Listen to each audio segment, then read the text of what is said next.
Hey, it's good to see you, man. It's been too long. How are you, Brody? I'm great. I'm really good. There's much to talk about, but first of all, did you miss us? Did you miss the UK? I do. I love the UK. I love London. I walked the other day from Shoreditch to Kensington. That's a trek. It was awesome. Did you put on your walking shoes? No, I had boots on. That was the only thing that sucked. I was going to say, you're not a running shoe kind of person, are you really? Oh, yeah, dude, I run. Yeah. In boots? Not in my boots, in my heels. Just, It's very LA. muscle tone. It's very LA, right? Very good on the calves. Totally. Right? Very good on the calves, specific. Well, we really missed you, and especially, when we hear the music sounding as electrifying and as visceral as it does, it sounds like you were completely free of a lot of distractions, or at least unwanted distractions. Yeah, it's good this time. I feel like myself again. When did you start writing songs for this project, or did you never stop? I never stopped. I just got pregnant, That was great too, and I kind of wrote through that. And when writing, I'm so tired. Why won't you sleep through the night? I wasn't tired this time around. Stop bragging. Stop showing stuff right now. And so, when Ryder was about 6-8 months, I went in the studio. And of course, you have a studio very close to where you want to be to create, where you need to be and want to be right by each other. That obviously is fantastic in terms of time management. But I mean, is it difficult as well to switch between one or the other? Or did you find that was kind of easy to go between raising children and... No, it's really difficult. I mean, when I made my record, Josh was on tour. So I was getting up at like 6 a.m. And I was with the kids from 6 a.m. to 12 p.m. And then I'd go to the studio until 10 p.m. And I would come home. And I would take a sleeping pill. And then I would wake up at 6. I did that for like 40 days straight. Oh my gosh. Yeah. And I was terrified at the end that when I didn't take that sleeping pill that I would like turn into explode or something. Yeah. And nothing happened. It's because the whole time you didn't even need it. That's the thing. It was like a placebo effect for you the entire time. You were so tired. Oh, I can't turn the music off. That's the thing. You lay down and you're like, oh, Jesus. I love that feeling, though. I know it's tough when you've got to get up in the morning and stuff, but I love that feeling when you go to sleep and it's still rolling around. I like to get up at 5:30 a.m. now, actually. It's a very strange thing because I like to have my coffee. Like, don't talk to me until I make a French press. And we can talk. You're so continental breakfast right now. It's unbelievable. Don't talk to me until I have my croissant and French press. And I'll put my heels on and go for a run. Yeah, so right on. It's not every day you get to say that you recorded part of your album in Pink Duck. It's one of the greatest names of a studio of all time. Pink Duck? It's pretty strong. I want to call my studio Caribbean Queen. I'm getting 50-50 reactions on that.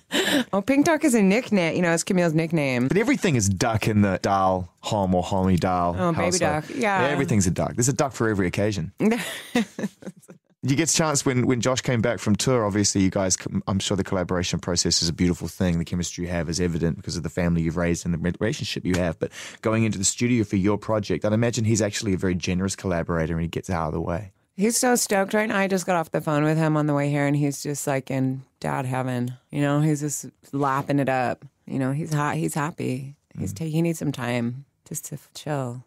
On the one hand, you guys understand what each other goes through because you've been musicians now for most of your lives. On the other hand, in order for you to fulfill your own creative potential and what you want to achieve, there's a certain element of you're going to cross paths at times. I mean, is it just an accepted rule of being musicians and in love? Yeah. It's not going to be like this forever. Yeah. So we're you got to strike while the iron's hot, right? And right now it's just puzzle pieces. Mm-hmm. Where does my puzzle fit? Where does yours? And sometimes we're passing the baton and, as long as you keep talking about it, it's all good. One of the big parts of the puzzle is playing live, and you've been out on stage again. Yeah. How's that? It's really fun. Tell us about your band. My band is awesome. Yeah? It's Tony from the Distillers. Yeah. I'm from Spinneret. This kid from Toronto, his name is Cosmos, little badass. Is that his real name?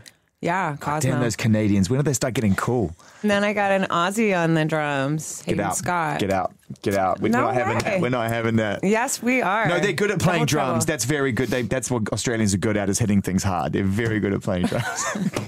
Yeah, each other and the skins. The piss and drums. That's pretty much what they do. Bro, all I do is I just hit the piss, then I hit me mates, then I hit the drums. you're playing tracks, songs obviously that you recorded with Distillers and with Spinneret. You know, with Spinneret, that makes perfect sense. With Distillers, it makes perfect sense. But obviously, I'd imagine some fans would feel like, okay, do you want to go back and do that? But you felt there was never any question about that? Yeah, they're my songs. I mean, that's my catalog. You know, why can't I play it? I don't really understand why, so I'm going to play it.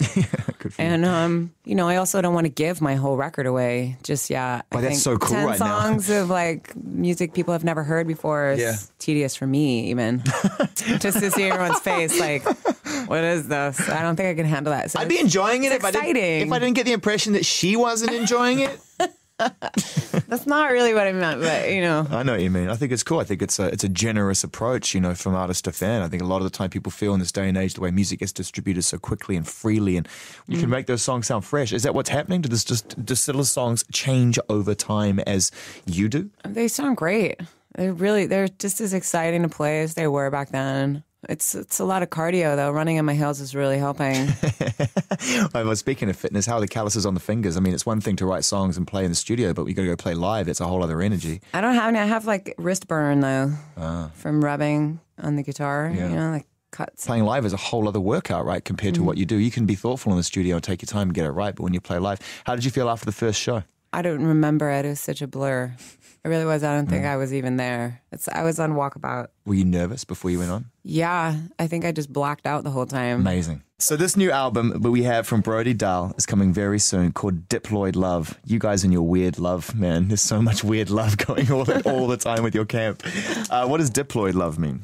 A diploid is like the chromosomes from your mom and your dad, right. And it's like basically the first step of being a human. That's cool. When did you first come up with that, or when did it pop into your head? I was researching fetuses. That seems to be a vibe on this record. I was just wanted to know everything, so I learned all about zygotes and chromosomes. And were you good at school? I could have been. I reckon you're a learner. I reckon your IQ's through the roof. Did you ever do an IQ test? I reckon your IQ's pretty big. Yeah, I did. Yeah, it's massive. You can tell. There was no qualification needed for that statement whatsoever. I hated school, though. I just hated it. When did you drop out? Well, I was 15. Whoa, straight into music. I played music, but I had to get a job. Otherwise, I was out of the house. And then I moved out of the house. And that was on the dole. That was a disaster. And then I was waiting tables, and I worked in a florist. Really interesting. That's all part of who you are. Not many people know that side of you. And then you go on, you make music, and we all know what happened once you started making Distillers records. And now we have a new chapter, which is exciting. It's good to see you. Thank you. Thank you.